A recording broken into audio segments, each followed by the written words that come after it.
Hello friends, welcome to my channel రేనాటీస్ kitchen. ఈరోజు ఈ వీడియోలో పప్పులతో పని లేకుండా అప్పటికప్పుడు ఇన్స్టెంట్గా 10 నిమిషాల్లో తయారయ్యే ఇన్స్టెంట్ దోశ రెసిపీ చూద్దామండి. ఉదయం బ్రేక్ఫాస్ట్కి ఏం చేయాలో తెలియనప్పుడు ఇలా అప్పటికప్పుడు నిమిషాల్లో తయారు చేసుకోవచ్చు అనమాట. సో వీడియో పూర్తిగా చూసి నచ్చితే ఒక లైక్ చేయండి. ముందుగా హోటల్ స్టైల్ కొబ్బరి చట్నీ చూద్దామండి.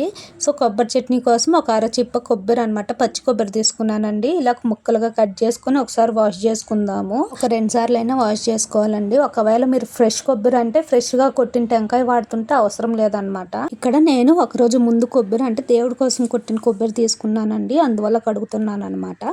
సో కడిగిన తర్వాత నీళ్ళನ್ನು వంపుకొని ఇలా మిక్సీ గిన్నెలోకి తీసుకుందామండి. ఇప్పుడు ఇందులోకి ఒక మీడియం సైజు ఆనియన్ ఇలా కట్ చేసి వేసుకున్నానండి. అలాగే కారానికి తగ్గట్టు మిర్చి వేసుకుంటున్నాను. ఇక్కడ నేను 3 మిర్చి వేసుకున్నాను అనమాట. ఇవి కొంచెం కారం ఎక్కువగా ఉంటాయి, సో అందువల్ల. అలాగే రుచికి సరిపడా రాళ్ళు ఉప్పు వేసుకుంటున్నానండి. అలాగే ఒక 2 టేబుల్ స్పూన్ల దాకా పుట్నాల పప్పు వేసుకుంటున్నానండి. సో అలాగే కొంచెం కొత్తిమీర వేసుకుంటున్నాను. ఇది కంపల్సరీగా వేసుకోవాలండి. కొత్తిమీర వేసుకోవడం వల్ల మంచి ఫ్రెష్ టేస్ట్ వస్తుందన్నమాట చట్నీకి. సో తగినన్ని నీళ్లు పోసుకొని ఒకసారి మిక్సీ పట్టుకుందామండి. సో పచ్చి కొబ్బరి వేయడం వల్ల కొంచెం టైం పడుతుందన్నమాట. సో ఫైన్గా పేస్ట్గా చేసుకోవాలన్నమాట. సో చూస్తున్నారు కదా, టెక్స్చర్ అనేది ఇలా ఉండాలి. లేదు కొంచెం తొందరగా గ్రైండ్ అవ్వాలంటే తురుము పట్టుకొని వేసుకుంటే కొబ్బరి కొంచెం ఫాస్ట్గా గ్రైండ్ అవుతుందన్నమాట. సో ఇలా పట్టుకున్న తర్వాత మనం దీనికి పోపు వేసుకుందామండి. చాలా రెస్టారెంట్స్లో పోపు వేయరు అనమాట, సో డైరెక్ట్గా ఇచ్చేస్తారు. అలాగైనా తినచ్చు.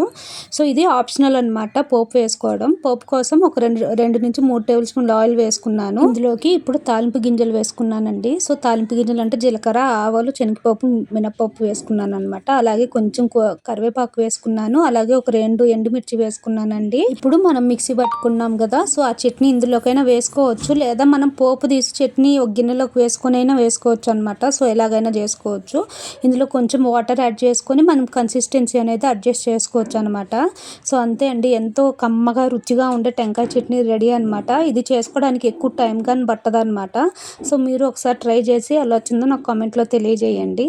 ఇప్పుడు మనం దోశ రెసిపీ చూద్దామండి. ముందుగా ఒక మిక్సీ గిన్నెలోకి ఏదైనా ఒక కప్పు మెజర్మెంట్తో 1 కప్పు బియ్యం పిండి తీసుకున్నానండి.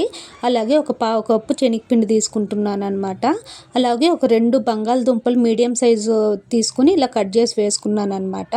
అలాగే ఒక 1/2 కప్పు పెరుగు వేసుకుంటున్నాను. రుచికి సరిపడా ఉప్పు వేసుకొని ఒక 1/2 కప్పు నీళ్లు వేసుకోవాలండి. నీళ్ళు అవసరమైతే కొంచెం కొంచెంగా యాడ్ చేసుకుంటూ స్మూత్ బ్యాటర్గా మనం గ్రైండ్ చేసుకోవాల్సి ఉంటుంది. సో చూస్తున్నారా, ఈ వీడియోలో చూపించిన విధంగా ఉండాలన్నమాట బ్యాటర్ అనేది. సో కన్సిస్టెన్సీ కానీ చెక్ చేయండి ఒకసారి. సో ఇలా ఉంటే మనకు దోశలు చక్కగా వస్తాయి అన్నమాట. సో చూసారా ఇలా. సో ఇలా మెత్తగా పట్టుకున్న తర్వాత ఒక గిన్నెలోకి ట్రాన్స్ఫర్ చేసుకుందామండి. సో కన్సిస్టెన్సీ అనేది మీరు కొంచెం వాటర్ ఎక్కువ తక్కువ చేసుకుని అడ్జస్ట్ చేసుకోవచ్చు అనమాట. ఇక్కడ మనం రవ్వ వాడలేదు కాబట్టి పిండిని నానబెట్టాల్సిన అవసరం లేదు. సో మనకి ఉప్పు కానీ ముందే వేసుకున్నాము కాబట్టి దోశలు వేసుకోవడానికి పిండి రెడీ అయినట్టే. ఇప్పుడు దోశ పెనం పెట్టుకొని మీడియం ఫ్లేమ్లో పెట్టుకోవాలన్నమాట. సో దోశ పెనం వేడయ్యాక కొంచెం ఆయిల్ అనేది అప్లై చేసుకుందాము. సో అప్లై చేసుకున్న తర్వాత లో ఫ్లేమ్లో పెట్టుకుని ఇలా దోశలు వేసుకోవాలన్నమాట.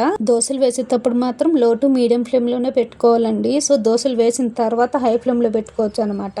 ఎందుకంటే పెనం మరీ ఎక్కువగా వేడైపోతే మనకి ఈ పిండే కదండి, నార్మల్ దోశ పిండి అయినా కానీ పెనానికి అతుక్కునే ఛాన్సెస్ ఉంటాయి అనమాట.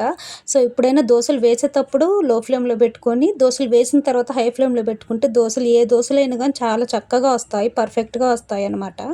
సో చూసారా ఎంత ఈజీగా మనకి దోశలు అనేవి వచ్చేసాయో. సో ఇక్కడ ఇంకొక దోశ కానీ వేసి చూపిస్తున్నాను చూసారా. ఇలా దోశలు వేసేటప్పుడు లో ఫ్లేమ్లో పెట్టుకుని దోశలు వేసిన తర్వాత హై ఫ్లేమ్లో పెట్టుకోండి. సో ఇన్స్టెంట్ దోశలైనా లేదా నార్మల్ రెగ్యులర్ దోశలైనా కానీ చక్కగా వస్తాయి అన్నమాట.